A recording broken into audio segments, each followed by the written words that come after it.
ఓ మనిషి 5,000 సంవత్సరాలు బ్రతకడం సాధ్యమేనా? సైంటిస్టులు అది అసాధ్యమని చెబుతున్నారు.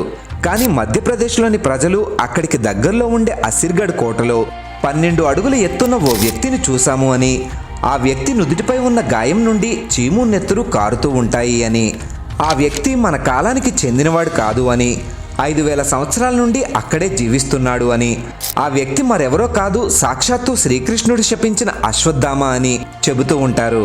తన తండ్రి ద్రోణాచార్యుడి మరణానికి పాండవులే కారణమని, అశ్వత్థామ పాండవ వంశమే లేకుండా చేయాలి అనుకున్నాడు.